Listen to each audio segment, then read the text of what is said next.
Well, welcome to my home. We're going to be talking about how to go zero waste at home.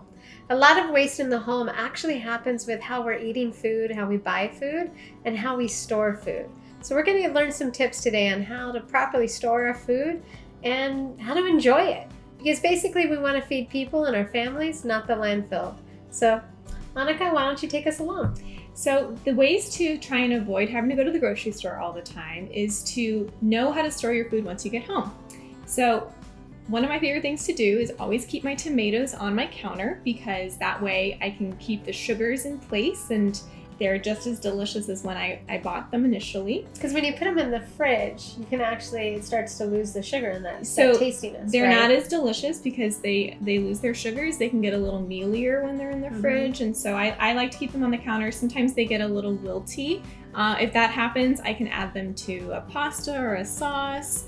You can also roast them. You can always roast them and preserve them that way. That's an excellent addition to a sandwich, by the way. Sometimes our tomatoes don't always look as beautiful, but often those are the most delicious and interesting flavors that you get. So perfectly delicious, yes, aren't we all? Don't avoid, always go for it. Okay, so another thing to remember is our stone fruits, and that includes an avocado because it has a pit inside. So oftentimes when you get them at the grocery store, they're a little warm, they're a little firmer, and so you don't. Or like you have a bag of unripened fruits, or avocados. You have a full bag of green avocados, and you can't eat them immediately. So you can either ripen them straight on your counter. That can take a little while sometimes. So a quicker way to ripen stone fruit is actually putting them into a brown paper bag. So I'll put both of my peaches in here. I'll seal it up. Can you put an avocado with the peaches? So I usually separate them just because they ripen at different rates. That's true. But you could. They're all going to be ripening from the gases kind of being trapped in the bag. So you could just make sure you keep an eye out. Check it every day. When you do have a ripe avocado and you don't necessarily want to eat the whole thing, I always just cut off the portion that I'm going to eat.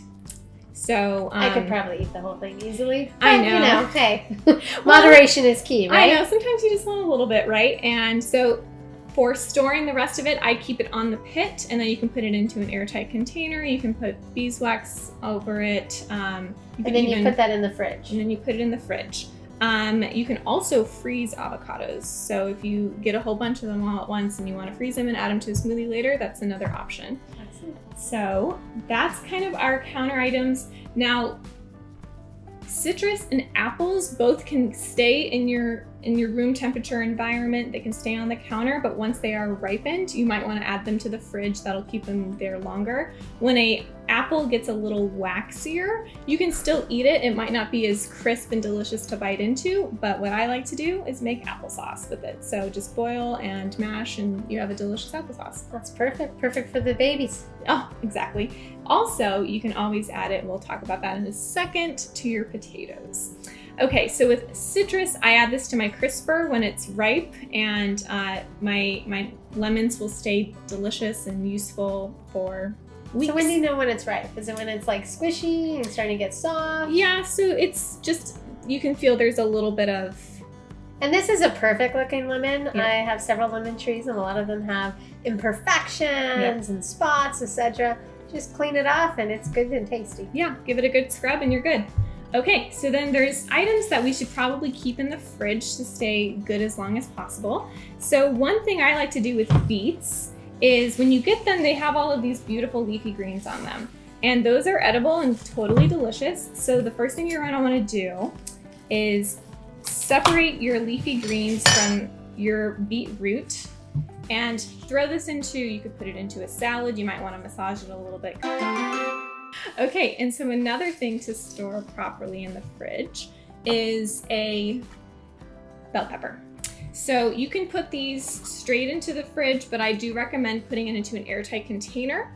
And so that's where something like a silicone bag can be really useful, and you can put it straight in here. However, if you find yourself not using your bell pepper as quickly as you'd like, you could also cut it up and add it to your freezer.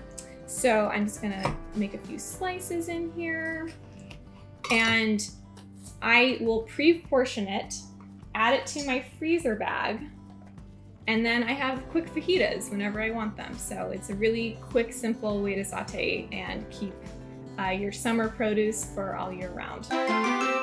So potatoes, tomatoes, kind of the same, Potato, right? right, So exactly. Sweet potatoes, are they stored in the same way? Okay, so we would store our, our waxy yellow potatoes together. You could store them with a russet or something like this as well. And I like to store them in brown paper bags as well.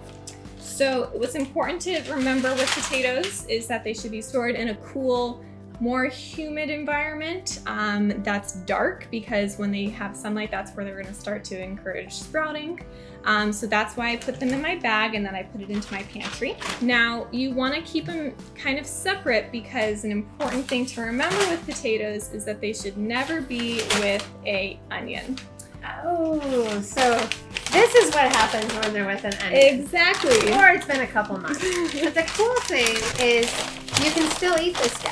This is a wonderful sweet potato here. All you need to do is actually cut off the sprouts from the sprout bottom and be sure to wash it really well, and it's still perfectly edible. And there's also things you can do. You can actually grow some of the sprouts. You just take a piece of the potato where the sprout has started and you can cut it and put it in your garden.